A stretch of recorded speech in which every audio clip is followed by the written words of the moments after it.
Good morning. Good morning. Good morning. Good morning. How the devil are you doing this fine day? I hope you're all fit and well. As you can see, I prepared to board a deep sea trawler immediately after the show has ended. Truth is, Fred actually ordered this fine sweater online, but it didn't fit him. He's a bit bigger than I am. So he handed it down to me very kindly, and I think it looks rather fetching, even if it is hard to tell where the jumper stops and my beard starts.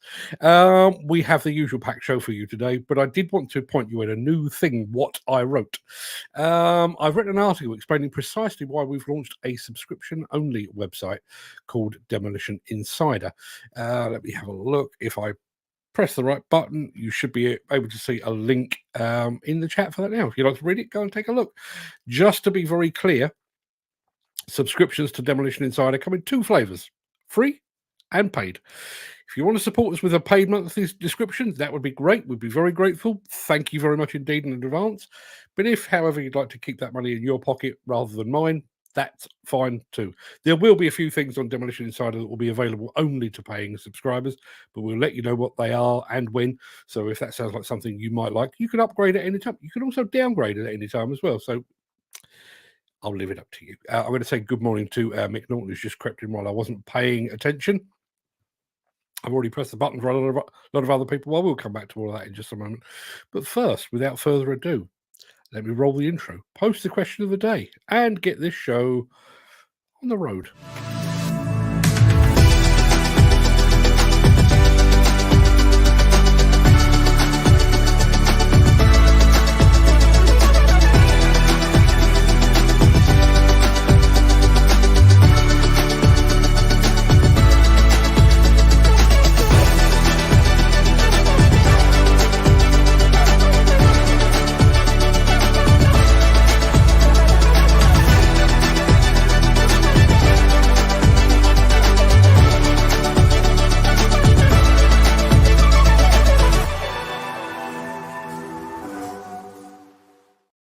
I will start things off in a moment, but first, a very quick broadcast from our friend Chris Ford, who says, wouldn't say it's cold this morning, but a monkey has just borrowed my brazing torch. Yeah, that is properly cold. Now, it is Tuesday, the 28th of November. No, it isn't. It's Wednesday, the 29th of November. Let me start it again. It is Wednesday, the 29th of November. Welcome to the Breakfast Show. I am your host, Mark Anthony. In today's show, Hitachi hatches a pair of new excavators. How Caterpillar is pioneering autonomous machine operation. We're off to the seaside with Ovenden, and a Komatsu high reach has made landfall in the US. Plus, how Volvo is creating the perfect jump in Hong Kong. But first, we're going to peer back through the mists of time to see what was happening on this day in history. That's the wrong button. Let's try this one.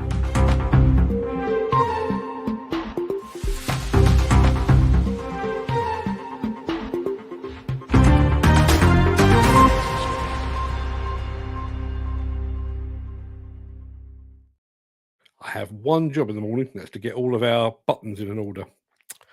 Wrong order this time. My apologies. On this day in 1877, inventor Thomas Edison demonstrated his hand-cranked phonograph. Just think, if he hadn't invented that, we'd have no Elvis Presley, no David Bowie, no Prince. Then again, we'd also have no Ed Sheeran or Justin Bieber or Taylor Swift. So, swings and roundabouts. Speaking of music, on this day in 1963, the Beatles released their song, I Want to Hold Your Hand. On the same day, US President Lyndon Johnson set up the Warren Commission to investigate the assassination of his predecessor, John F. Kennedy. And do we trust the findings of that? Do we? Do we really? In 1972, Atari released Pong. Not a smell, but the game. First commercially successful video game, actually. And on this day in 2019, a terrorist carried out a knife attack at Fishmongers Hall right by London Bridge, obviously in London, that killed 2 people. You might recall that the whole thing was brought to an end by the most heroic and probably the most British way possible, when a man pulled a narwhal tusk off the wall and chased down the terrorist. Only in London. And I know our friend Peter McKenna has thrown a few in about this day in history. I will get back to some of them, but I do want to highlight this one. In 1965, the year I was born, housewife Mary Whitehouse began her Clean Up TV campaign by setting up the National Viewers and Listeners Association to tackle bad taste and irresponsibility. What an awful person she was. Trying to take boobs off the telly. Terrible, terrible woman. And she did also try to ban programs like Not the 9 o'clock news and stuff, which I grew up with. So yes, I'm sure her heart was in the right place, but glad she didn't always get her way. Now, before we get into the real meat of the show, let me remind you very quickly of our question of the day.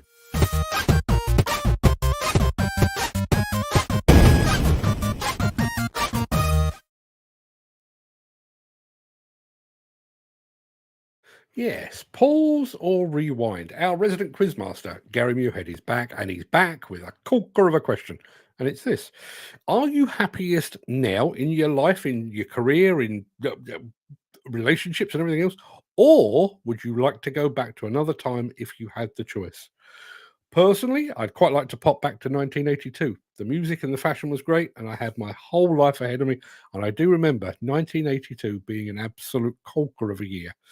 What would I have been in 1982? I was 17, just about to turn 18. 82, yeah. But what about you? Would you prefer to pause or rewind? Let us know in the chat. We'll come back to that at the end of the show. We've got something hot from Hitachi in a second. Have a look.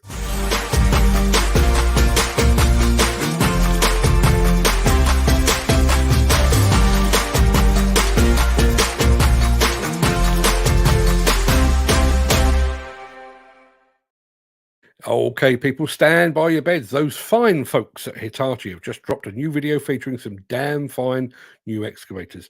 Regardless of your brand loyalties, I think you'll all agree that Hitachi has done it again.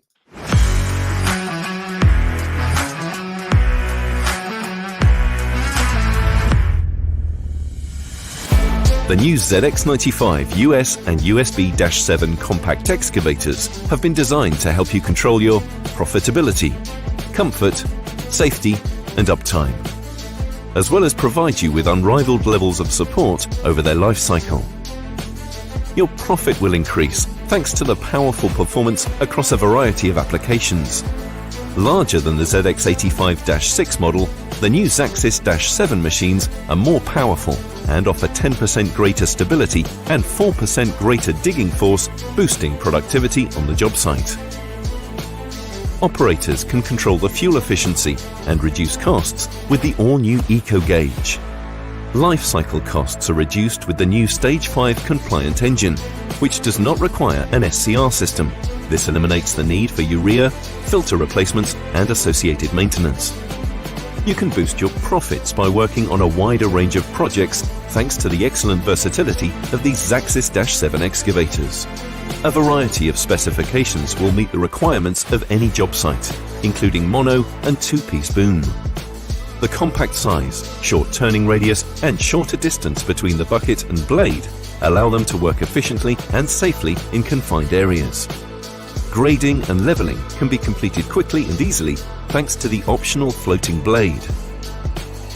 You can work quicker and with greater control by moving the blade angle by up to 25 degrees left and right, and by using the optional auxiliary flow adjustment for attachments, which also protects the machine. Different attachments can be easily changed using the enhanced attachment support system on the 8-inch LCD monitor and the factory-ready quick hitch system, including piping, with Hitachi construction machinery quality as standard. The redesigned state-of-the-art Zaxis-7 cab is the perfect working environment. The ultra-spacious ZX95 US and USB-7 offer an industry-leading first-class cab, which is easy to access due to a low step and wide entrance and has an improved pedal layout and ample legroom. Feel the difference in comfort levels with the synchronized motion of the seat and console, and sit comfortably thanks to the easily adjustable height with 3 positions to choose from.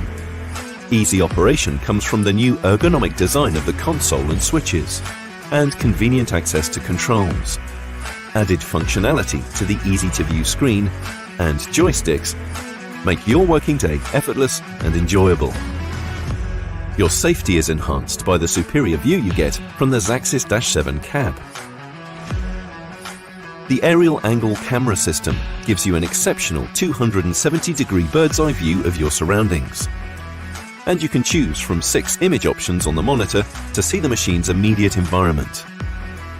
For superior visibility in low light conditions, the optional ambient light for the camera makes it easier to view, and the lights on the boom and cab have been repositioned to illuminate the job site more effectively, so you can work confidently and productively even in challenging conditions. For enhanced safety, both models can be optionally fitted with OPG Level 2 cab guards on both the front and roof. The fuel tank has also been repositioned to make it easier and safer to refill. Xaxis-7 excavators will boost your uptime because of their ultra-reliable performance and durability. Tested rigorously at dedicated facilities in Japan, they are built to last. Be assured there is durability and quality in every detail. Downtime is also minimized by easy maintenance and cleaning. The spacious engine compartment makes it easy to carry out servicing and maintenance. The radiator is easily accessible, and the battery is also easy to replace. All filters are conveniently available in one compartment for quick and easy replacement. With the wide range of Hitachi after-sales services, you'll feel in total control of your Xaxis-7 excavator. Stay on top of your projects via Owner's Site and Consite, 2 remote monitoring systems that are part of Global e-Service.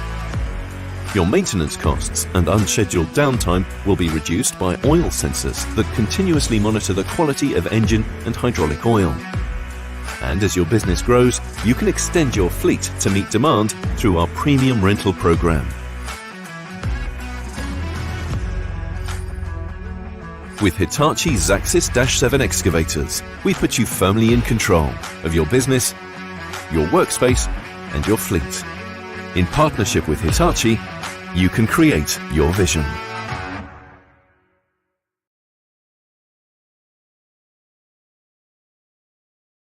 Yep, Hitachi really do make some of the very best excavators in all of Christendom, don't they? I was preparing to say exactly what Dan Cullen said.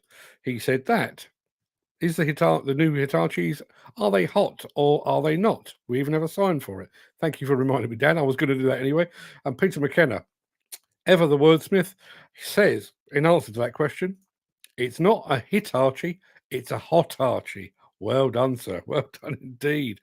Peter also said, it is as sexy as F. I agree. Dan Cullen says, looks a better cab than the last Hitachi, and he also says it looks hot as well. Peter McKenna, back. Not a hot hatch, but a Hotachi. Hotachi, I think that might catch on. Let's have a look. Dan Cullen also says, compared to the 8-ton cabs, this is a big bonus. At last, Hitachi is following other MIDI brands as well. Let's have a look. Who else is here as well? Dan Cullen reckons that looks like it's similar to the Belco layout on the screen and switch. Jim Turner says any Hitachi takes some beating. I agree 100%. They are one of the market leaders for a very good reason. And there's Dan Cullen using the construction vernacular. MIDI Mini Hitachi isn't my cup of tea, but this looks the bollocks, he says. I agree 100%. It really does. So anybody else has got any views on the Hotachi, please let us know. I'll be back after this. If you are enjoying this episode, please consider supporting the show. You can leave us a tip at buymeacoffee.com/demolition news. Oh, wrong button. Now, if you were here yesterday, you will know that we had a good old chat about all things autonomous. On the plus side, autonomous machines can operate pretty much around the clock. We discussed that. On the minus side, they could be a threat to human jobs. We discussed that. And as Dan Cullen pointed out yesterday, what is the likelihood that the machines could be hacked? Well, to throw more fuel onto that debate fire, here's a film featuring Caterpillar, one of the true pioneers in the autonomous machines space. Sure, we make big yellow iron, and we're pretty good at it. And although you might not be in the market for a giant piece of earth-moving equipment, you may want to consider what this nearly 100-year-old company has to say about technology. Why? Because of mining. Nearly every product you own, regardless of who makes it or what it does, would not exist as you know it without mining. And in the mining industry, CAT is the leading provider of big yellow mining machines. and innovative technology, like autonomy. Caterpillar has been in the autonomy business for more than 30 years, and the results we've achieved aren't promises or forecasts. Our results are fleets of real machines doing real work on real mine sites all over the world. Really.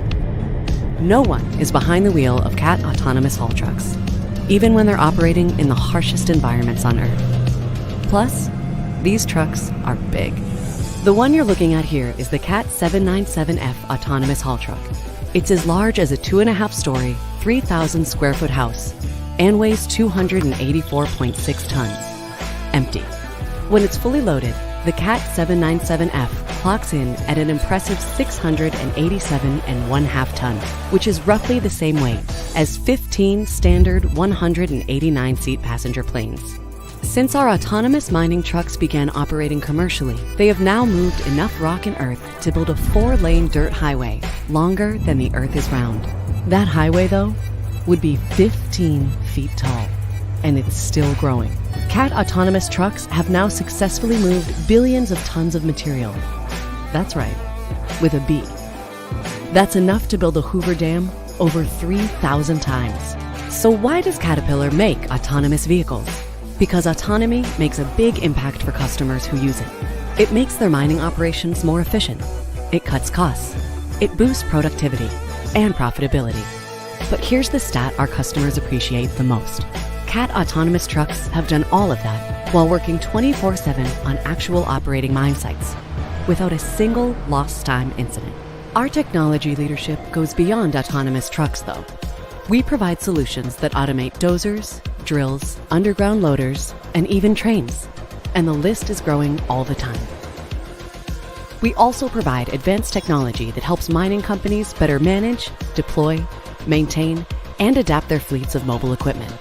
And many of these help keep people safe by tracking people when they're deep underground, using cameras and radar to let machines know when another vehicle is nearby, and alerting machine operators if they start falling asleep.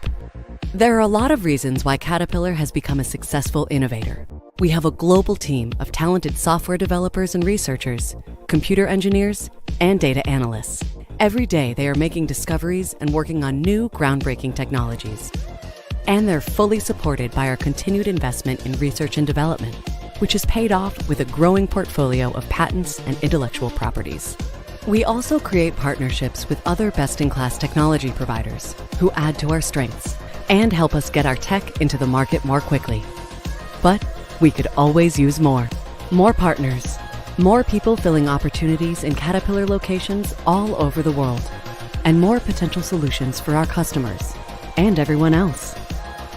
The advancements we have made in mining are already being used in other industries, but we are committed to remaining at the forefront and discovering so much more. And that, for us, is a promise that carries a lot of weight.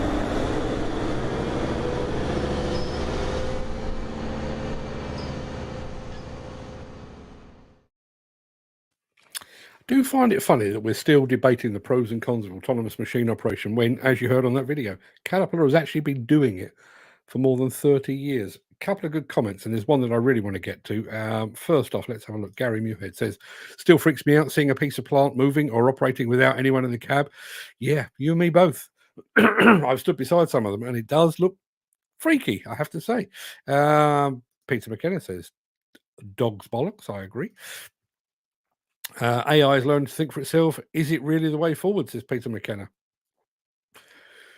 I think the die is cast. I think we're already on that road. Ken Hatcher says, just goes to show how big cat are. Yes, what are they now? 60 billion a year? Something like that. But the one that really caught my eye, and there's two comments. I'll come to the second one in just a moment. And I'm sure the one that I'm about to show you was prompted by the first one, but excuse me, let me do them out of order. Morning, Mick Norton, who says, would an autonomous tower crane operator have saved a man recently engulfed by flames on the roof section of a McAlpine site? Now, the reason he's asking that is because the guy involved in that amazing rescue, Glenn Edwards, apparently has been on the TV this morning. We'll come back to that in just a moment. But would an autonomous tower crane operator have saved a man recently engulfed by flames on the roof section of a McAlpine site? If we went autonomous, the man wouldn't have been on the roof, would he? He wouldn't. There would be no human beings engulfed in flames if we went autonomous. It's a balancing act. Peter McKenna says Terminator springs to mind. Ah, yes. Rise of the Machines. Now, let's have a look. We need to do something else. I'll come back to Mick Norton's other comment a bit later on in the show. But first, we're going to do this.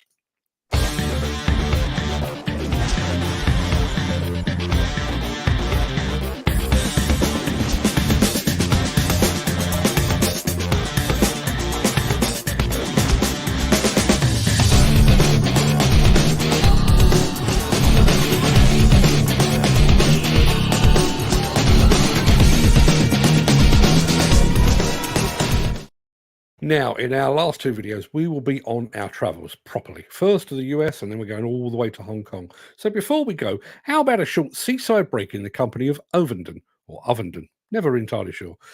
But we're going in the company of Ovenden, or Ovenden, and one of their very excellent Kobelco machines.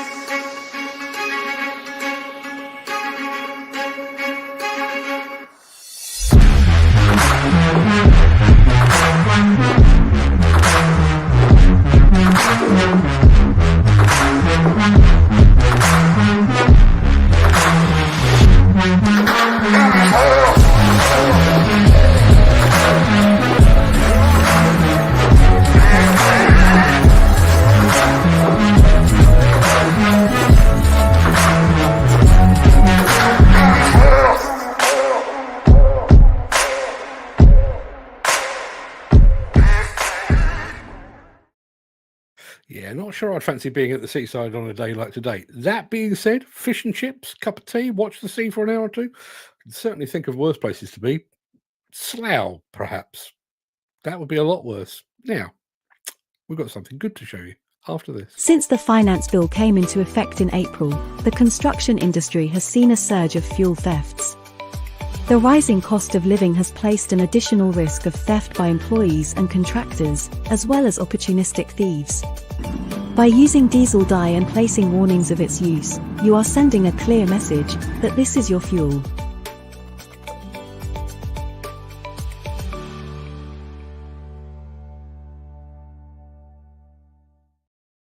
Now, one of our number is on audio only at the moment. Dan Collins just said wagons being loaded, or the wagons have landed rather, so he's only listening at the moment. Peter McKenna fires back. It's fine. We can just about do the show without you, Dan. We touch and go, but there you are. Just wish people would go live. It's easy to do. It is easy to do. If you fancy hopping on the show, you're more than welcome. Probably on Friday. I've got other stuff to show you at the moment. Now, I promised you travel, and travel you shall jolly well have, by George. We're off to the US as one of Komatsu's high-reach excavators makes landfall. I've seen this one up close. Oh, it's quite the machine. Take a look.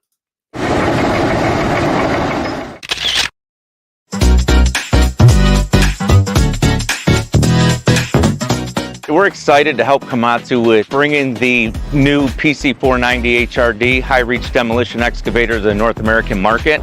The high-reach, if we're using all four of the extension components, it can go up to 105 feet in the air, which some of our larger demolition customers have been asking us about, with seeing it over in Europe and recent demonstrations at Bauma. So very excited here. Also very grateful to one of our key partners, DH Griffin, for letting us use their facilities for this demonstration and to get some key feedback from some of their experienced demolition operators. We are introducing the new product line of the demolition machine PC490 HRD, which stands for High Reach Demolition Machine, with DH Griffin. We've been going through the whole design of this machine. The frame of the machine, the track frames are reinforced, redesigned. We have hydraulics that actually push the tracks out for stabilization. When they're contracted, it's for the transport reasons on the transport itself. The counterweight on this machine is 35,000 pounds, so it's much larger, so it is extended further back. Underneath that counterweight, it has reinforcements for that added weight. The cab in the front has been moved forward It has a mechanism that literally tilts the cab back, so the operator is literally facing up to whatever degree he needs to. So it's just a matter of pushing a button. Also, you have in the cab a monitor, and it tells you the range that you're actually in. And if it's in the safe zone, it'll tell you. And if it starts coming out of the safe zone, it'll beep at you, a little caution information. And if you get into the red zone, and if you try to swing beyond that, it will lock itself out. So it's a nice safety feature to keep you in that safe zone. It has the comm vision. We have cameras, so all your blind spots are accessible. So that's a good feature that comes with the machine as well. The machine has a standard boom, comes with a extended extension, which is a 12-foot set piece. Then you got your high reach demolition package, which is beyond that.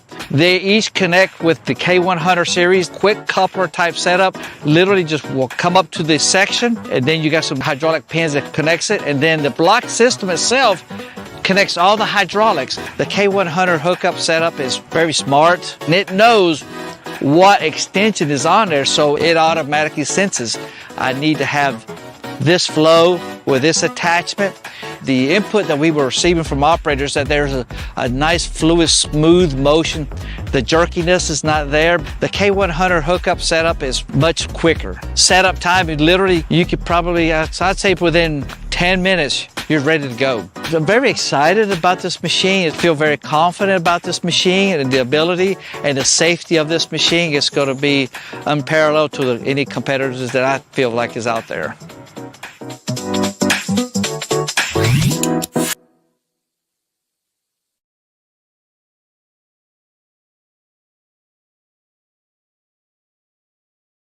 Anyone else think that fellow looked just like Joe Pesci? Funny? Funny how? How am I funny? I thought so. Now, here's an interesting thing. Graham Williams says, I know a man who would like to drive that, Andy Darvell. Funnily enough, Andy Darvell, I drove that model high reach twice last year. Bloody lovely machine, super stable, he says. I've seen it up close. And Peter McKenna has got an interesting sideline for demolition companies. Be a good size show at the fun fair for bungee jumping. Maybe. He reckons it'd be a good money spinner for companies instead of their machines sitting idle. And damned easy to put together. I've seen it done. They actually demonstrated that at Boma, as the guy in the video just said. And yes, it is easy to put together. Something like 70 seconds or something like that. Unbelievable. Your man sounds as excited as Joe Pesci as well. It really does. Yeah, Joe Pesci, scariest man in cinema, I reckon. He's about that big. Absolutely terrifying. Now, I'm just going back to that Komatsu machine. I think whoever ends up buying that, they're in for a real treat. I'll be watching that with interest. Be lovely if DH Griffin bought it, as it's been demonstrated at their facility. I'm sure they could find good use for it. We're going to be doing a bit more travel immediately after this. If you would like to buy a limited edition Break Fast show sticker, head on over to buymeacoffee.com/demolition news /extras. And finally for today, we're headed for Hong Kong, which recently hosted a stage on the World Rallycross Championships, but only after some timely intervention from Volvo Construction Equipment. We are developing the first temporary circuit for FIA World Rallycross. 8 days ago, this was just an empty event space. And in the whole period of that time, we've built, together with Volvo Construction Equipment, an entire rallycross track. 2 years ago, we were asked to build the ultimate jump for a rallycross competition. The Volvo Construction Equipment and the dig assist in the machines meant that we were able to build that jump in Sweden, measure it, convert those measurements directly into drawing files. They can get sent to Apex, who designed this track. Knowing that Volvo were involved with their precision equipment means that we can export the Civil 3D model to go direct into their machines and to precisely create the unsealed surface.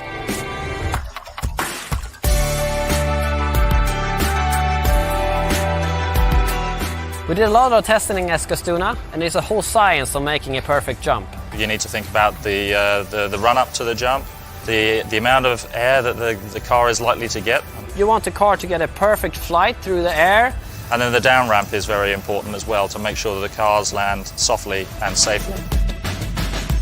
We come down here to Hong Kong, we can just copy this out and plot it out exactly as it was in Escatuna, and we know that we've got a safe jump that gives us exactly what we want in the racetrack.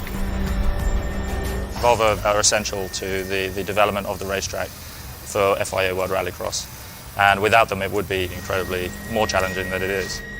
When we work hand in hand with Volvo, we're able to create a very consistent and high quality venue with a very high precision. I think we'll do more of these in the future, and we've certainly learned a huge amount that we can take forward and incorporate, and together with Volvo Construction Equipment build even better venues in the future.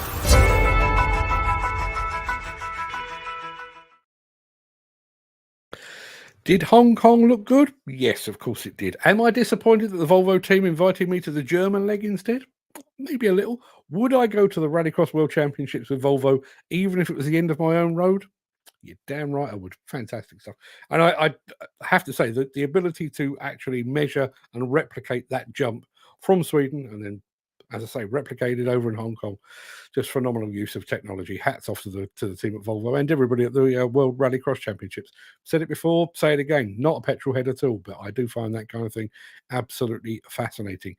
Right, that pretty much wraps up the main part of this morning's show. I'm going to roll the outro in just a second before leaping gazelle-like over into the chat to see what you're all saying today. If you can't stick around for that, please stay safe, stay warm, look after yourself, your family, your friends and your colleagues. But if you do have the time and the inclination, I'll be back with the Craic right after this.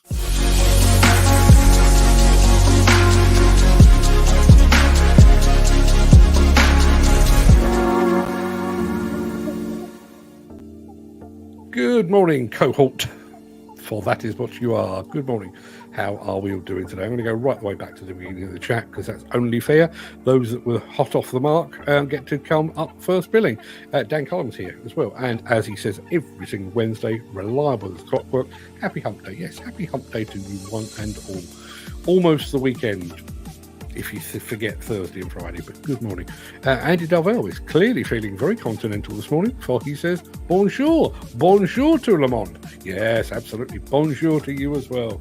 Ça va bien, merci. That's it. That's all of that. Le singe est dans la branche. Yes, the monkey is on the branch. That has exhausted all of my French now. Good morning, troops. Yes, it's a battle for supremacy here every single morning. Good morning, Chris. Thank you very much indeed for joining us. Just on the subject of battles and stuff, if you want to read it, go and read it. It's there. I've posted a link to it in the chat. On why have we started this subscription-only website, Demolition Insider? One of the key reasons is to stop our stuff being nicked. The problem we have, or the problem we have had with Demolition News, is that Demolition News is updated often. Well, it's always updated daily, but sometimes it's updated more than once a day. We are generally, if not universally, first with the news. The problem with that is that there are magazines out there, old school paper magazines made of dead trees and stuff, who then can go into our website, scrape the very best of our very best, repackage it and repurpose it as their own. We put it behind a firewall, paid and unpaid, but it's a subscription firewall. Hopefully we will be able to combat that plagiarism. So yes, we are in a battle against the word thieves. Good morning, troops. Thank you very much indeed, Chris. Gary Muirhead, who is the man behind... I'm going to come back to Gary tomorrow. Just to let you know, Gary has very kindly sent me a new t-shirt. It is the most appropriate item of clothing I've ever had in my entire life.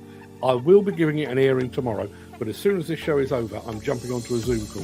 So it didn't feel appropriate.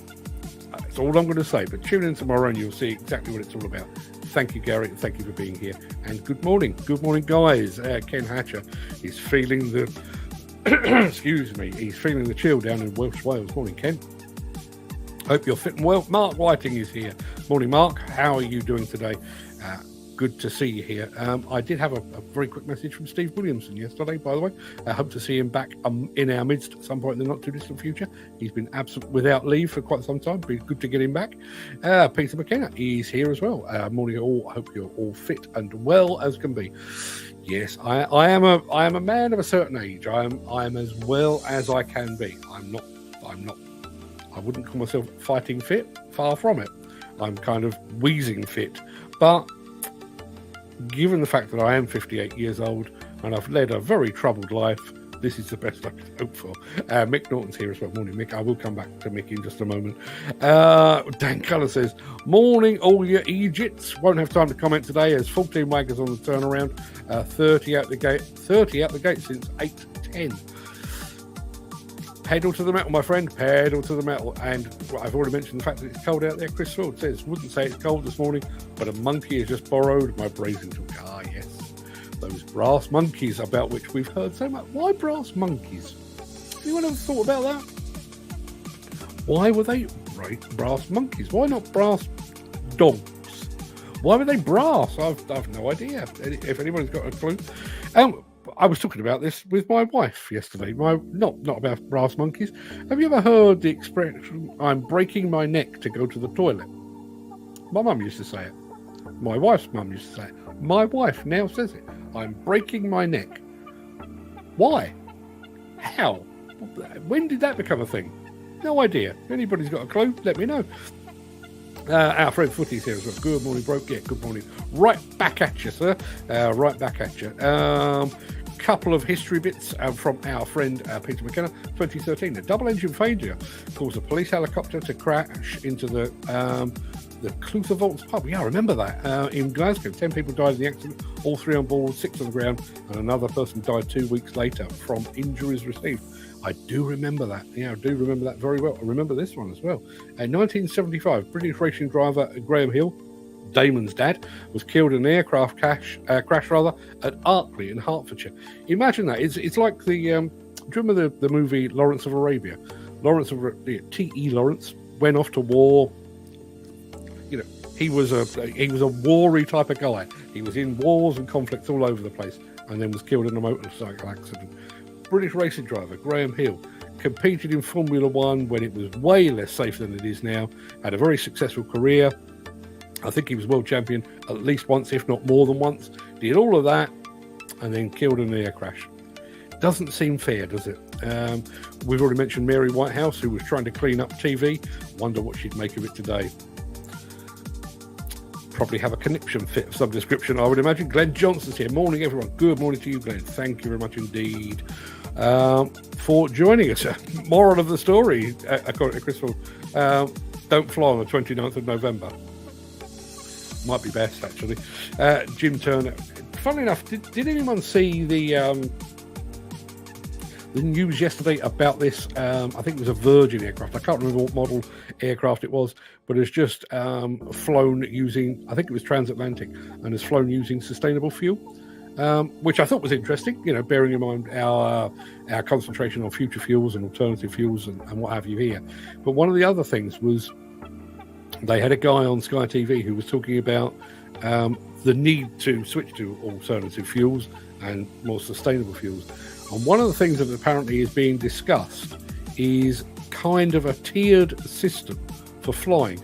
They are so keen to outlaw unnecessary flights that the airline business is considering a tiered system. So if you were to fly, let's use Gary Muirhead as an example. Gary has just been to Tenerife, so he gets his flight to Tenerife for nice round figures. He gets it for 250 quid, 300 quid.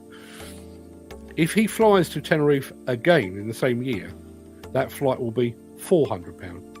If he chooses to then fly to Las Vegas for ConExpo, his flight will be, it should be 500 quid, it'll be 700 quid. So they're actually talking about penalising those that fly the most.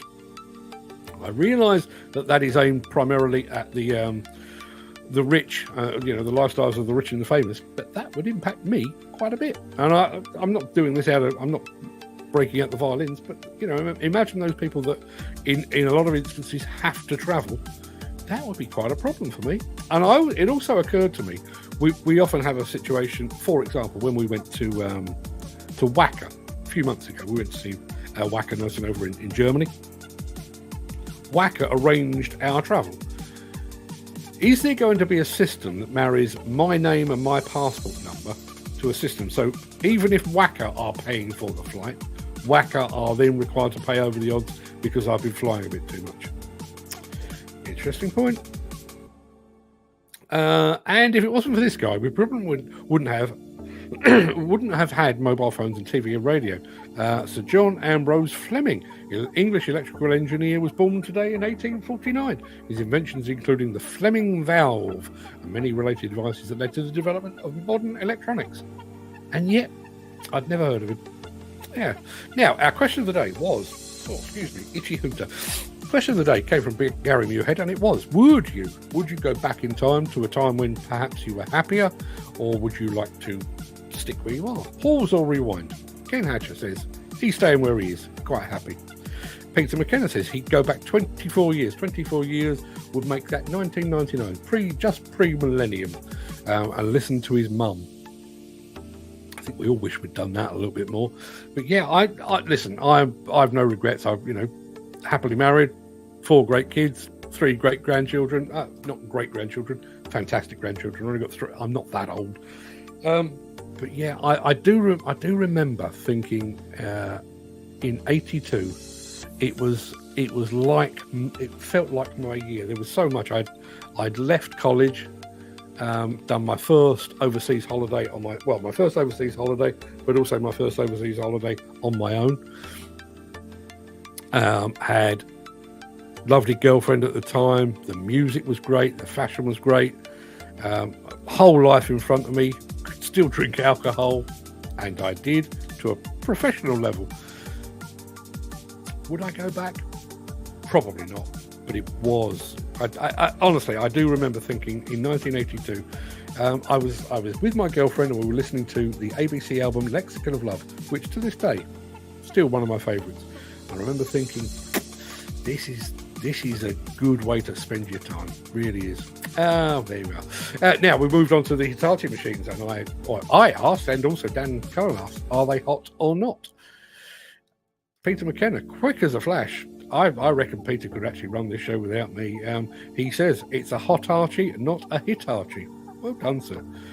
Well done. I would quite happily use that as a headline in a magazine. Graham Footy Williams says he would go back and do certain things. Would be tempting, wouldn't it? Peter McKenna, very impressed with the Hitachi, as is Dan Cullen, who says the cab looks better.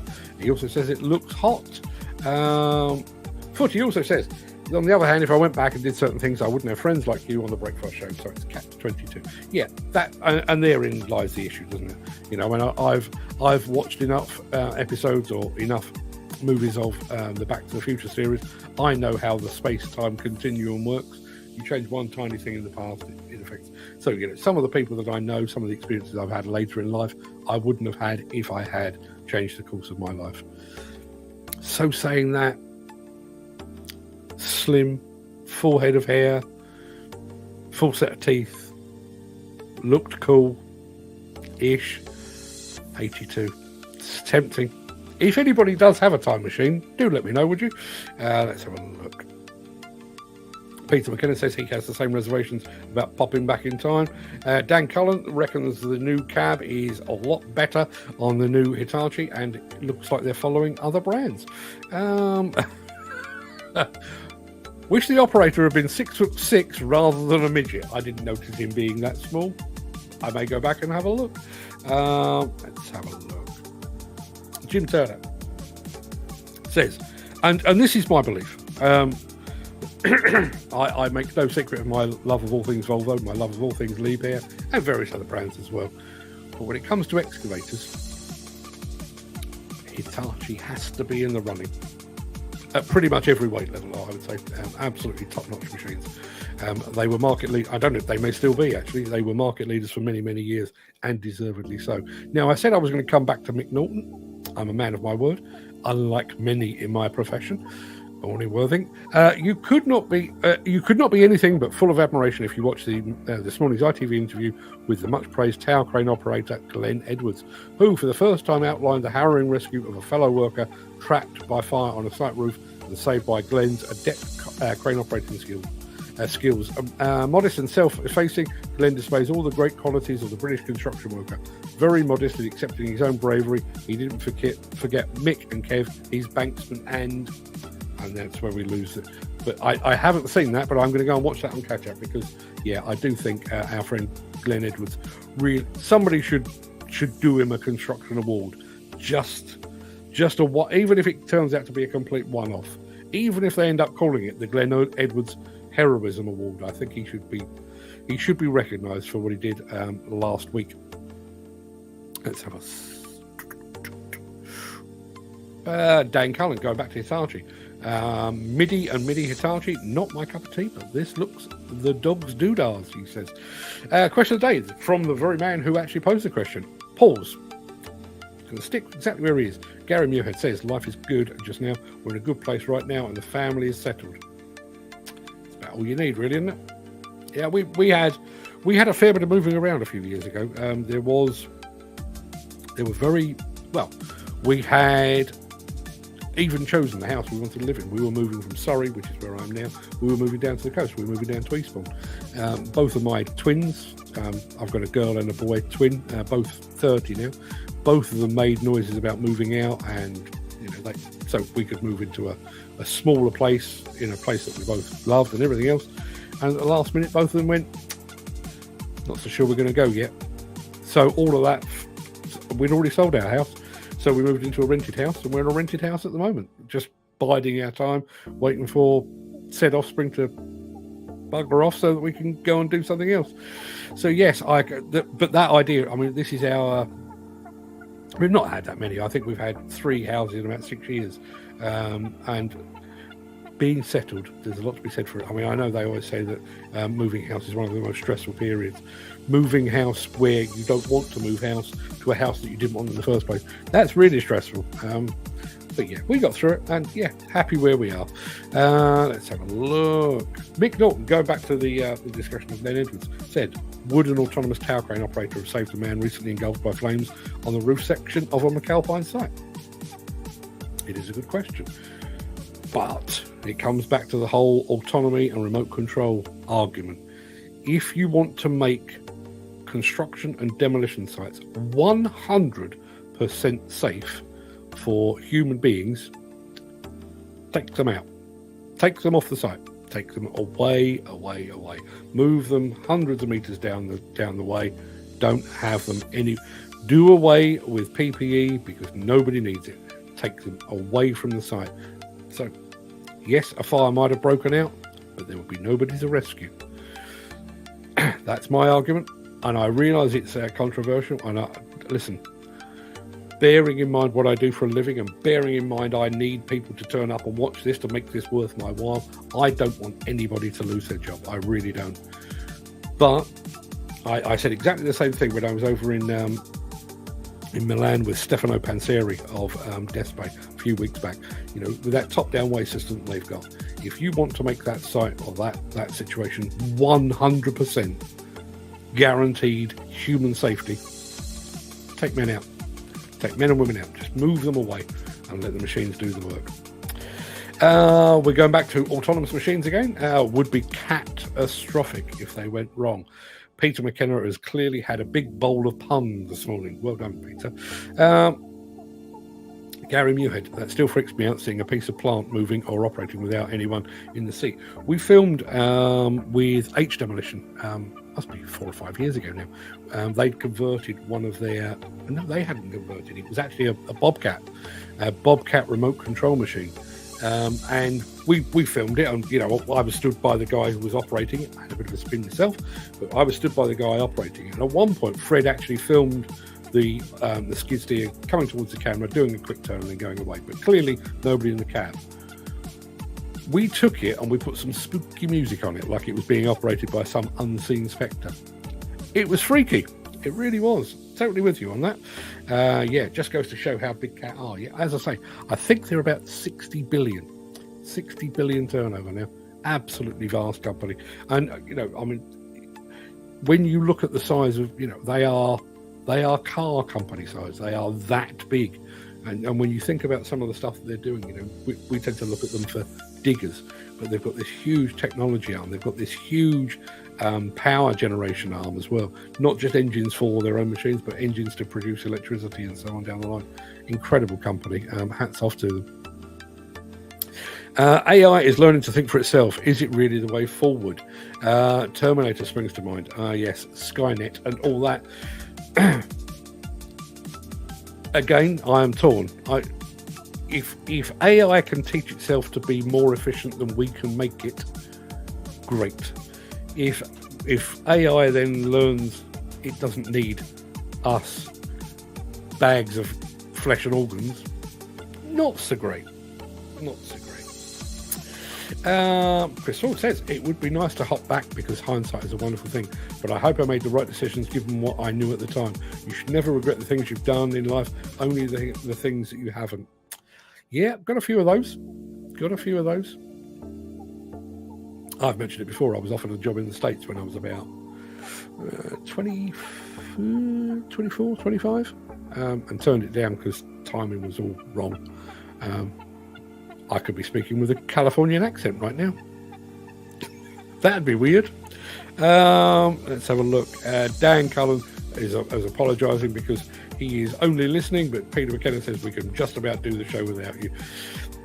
Touch and go. Let's have a look. Graham says, job beside the seaside. Lovely job watching the waves coming in. That's why I'm here. No snow at the moment, just a little bit of frost on the cars. Will be love. A seaside job, will be lovely down in Devon. Yes, it most certainly would. When the weather is fine, Devon's a lovely place to be. And Cornwall. When the weather isn't nice, it's horrible. Absolutely horrible. Dan the man is a wagon boss today. Yes, I think he probably is. Let's have a look. Peter McKenna has recommended high reach excavators as substitute bungee jump platforms. Now, I mentioned Joe Pesci. Funny how? I thought that was universal humour. Chris Ford got it. Your man sounds as excited as Joe Pesci. Peter McKenna says, who's Joe Pesci? I can only assume, Peter, that you probably don't do gangster movies, because Joe Pesci he's always the bad guy, pretty much. He was the bad guy in Goodfellas. He was the really bad guy in Casino. And he was also, if you remember rightly, he was one of the wet bandits in Home Alone. Remember with his head on fire? That's Joe Pesci. He's about 5'6" and absolutely terrifying. Peter McKenna was about to run to Google to find out who Joe Pesci was, but then decided he wanted to watch the Volvo video instead. And then said, oh, I've already seen it. I saw it on YouTube. Yeah, it's exactly where we pulled it from. Yes, and he is a very good point. Bearing in mind,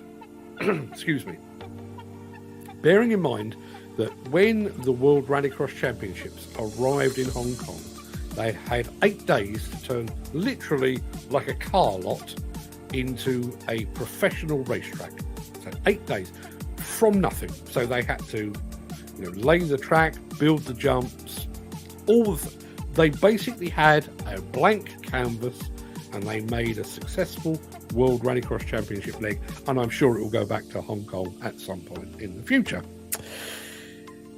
And then, as Peter McKenna says, all the shite that went on in Las Vegas with the Formula One, they had an existing road, years' notice. We brought you a video where they had basically taken out all the lumps and bumps in the road, supposedly, all down to perfect tolerances and everything else. And on the first practice, Lando Norris managed to rip the bottom of his car out because they hadn't covered up a manhole cover. Compare and contrast. Multi-million pounds Formula One can't produce a racetrack on an existing road. Far more humble World Rallycross Championships can produce a racetrack, an exciting one at that, out of nothing. Compare and contrast. And there we are. The Home Alone guy. Joe Pesci. I'm fairly sure Joe Pesci has probably got an Oscar. He was Robert De Niro's sidekick in Raging Bull, an award-winning film. He was Robert De Niro's sidekick in Goodfellas, an award-winning film. He was Robert De Niro's sidekick in Casino, award-winning film. Peter, you know him as the Wet Bandit. I think you're watching the wrong movies. I really do. I reckon it's about time I had a Breakfast Show nickname. Well, you are one of the few, Andy, that actually came with his own. Obviously, you are the Darv. So we kind of assumed that was okay. If you'd like one of your own, I'm going to throw it to the audience. Not necessarily today, because we've always been running for an hour, but I'm going to throw it to the audience. Andy Darvell needs a nickname. Anybody's got any suggestions? Peter McKenna, straight into it, says High Reach. Andy High Reach Darvell? Yeah, possibly. Marvel Darvell. It's kind of pushing it with the pronunciation, but listen, if you can come up with anything. Steve Smith. Good morning, Steve Smith, on Facebook. Good morning to you, sir. Thank you so much for joining us. Peter McKenna says the expression is cold enough to freeze the balls off a brass monkey comes from the practice of putting iron cannonballs on a dimpled brass plate on the deck of a warship. When the very cold brass contracted sufficiently to cause the iron balls to fall out. When very cold, the brass contracted sufficiently to cause the iron balls to fall out. Wow. Well, now I know. I no idea where that came from. Graham, Footy Williams says, 58, you're just a spring chicken. Feel like the last chicken in Sainsbury's, to be perfectly honest, but very kind of you to say so. Peter McKenna says he's 51 but feels like 71. That's pretty much how I wake up. Yeah, I totally know what you mean. And yes, that aircraft was flown using, in inverted commas, cooking oil. I don't think you'd get very far on a chip pan full of oil, but I take your point. I used to run all my diesel cars on waste cooking oil, says Peter McKenna, and my old boss had an extraction plant for waste oils, ran 50 trucks with it for 15 years before HMRC caught up with him for not paying duty on his fuel. Yes, they will always do that. Footy says, Peter, I'm 62 and I'm still a spring chicken as well. Fair play to you, sir. For most of the past 24 years, it's been fantastic having one stepson and son and daughter of our own. Had our ups and downs, but hate to lose what I have going back. Probably would have looked after my body and teeth better, but oh well, shite happens. Yeah, well, my teeth are a bit of an issue. I'm not going to bore you with it, but when I got my whack on the head, it broke the roof of my mouth. It knocked a couple of my teeth out on impact. But because it broke the roof of my mouth, it kind of dislodged my jaw. So bit by bit, my jaw is kind of expanding and my teeth are loosening, and hence the reason I have that unpleasant gap at the bottom. It is what it is. Let's have a look. Mick Norton says, Alonso of Arabia, killed while driving his iconic, all British, rough Superior motorcycle near Ovenden in 1935. Yes, he was. In actual fact, there's a company up in Dorking who, I don't know whether they are doing rebuilds or what it is, but I drove through Dorking 2 years ago, and there were 3 parked outside a motorcycle dealership. Rough Superior motorcycles. Your missus won't like the travelling because if she likes going abroad, get charged a lot more for flying. She won't care. She'll just expect me to pay. Peter McKenna says they should all be awarded for their efforts to save that bloke. I can't imagine what he was thinking before that man basket was handed to him. Yeah, can you imagine? It's one of my big fears. My biggest fear is unquestionably drowning. My second biggest fear, which is kind of allied to drowning, shark attack. I realise it's unlikely to happen in Epsom in Surrey, but shark attack, I grew up watching Jaws, scared the bejesus out of me, still terrified now, but I would say my third biggest fear, fire, no question about it. 40 says, go down to Cornwall, you'd love it down there. I would if it was sunny, and if I was near Padstow, and Rick Stein could rustle me up A nice bit of grab. Another tower crane hit the headlines for all the wrong reasons yesterday in Edinburgh, where the jib collapsed. Expect the HSE's and Police Scotland's deliberations on the accident's causal factors, in sometime in 2028. 2028? Jesus. Are they exceptionally fast up in Scotland then? I think 2031 and counting is more likely, but that's just me. Peter McKenna says automation still needs people. Operators should be retrained and repurposed 100%. Dan Cullen is suggesting Darby. Darby as a nickname? Yeah, maybe. No, not maybe. As you drive High Ridge, I think we should call him Longshanks. Longshanks. Do people still say Longshanks? I think they should. Peter McKenna says, I've only 6 teeth left. I've got a few more than that, but not many. Loads of sayings come from maritime doings. The saying, a balls up, comes from boats running aground. If they did run aground, they put 2 balls up the mast to show they were stuck. Did not know that. Did not know that. We could do a show without diggers entirely, couldn't we? Just random nonsense that we talk here. Right, people, that is an hour. I've got a Zoom call to get onto, so please go and have a fantastic day. I've really enjoyed your company, as I always do. So nice to look out and see your happy, smiling faces. Even yours, Peter. People, go and have a fantastic day. Stay warm, wrap up a bit. I'll be back here again tomorrow. It is almost the weekend. We've got another packed show for you tomorrow. Starting to worry, if I'm being completely honest, and I know we've done it 3 times now, but we are getting to that point of the year where the video content is going to start drying up. So given what I've just said, we might just end up arriving, talking nonsense for an hour and then buggering off back to our lives. I'll keep it coming as long as I can. Andy Darvell says, I used to be called Big Licks by a London digger driver because I drove the biggest machine in the company. Big Licks. Sounds like your porn star name, that, Andy, I've got to say. Those who say it can't be done are usually interrupted by the others doing it. Have a great day. Fair play to you, Peter. Right, people, go have a fantastic day. As I say, I've got a Zoom call to get onto. I'll be back tomorrow, 10 o'clock. Hope you will join us then. Until then, keep the nonsense coming. Think of a nickname for Andy Darvell. Keep coming up with things like Hot Archie, and I'll see you soon. All the best.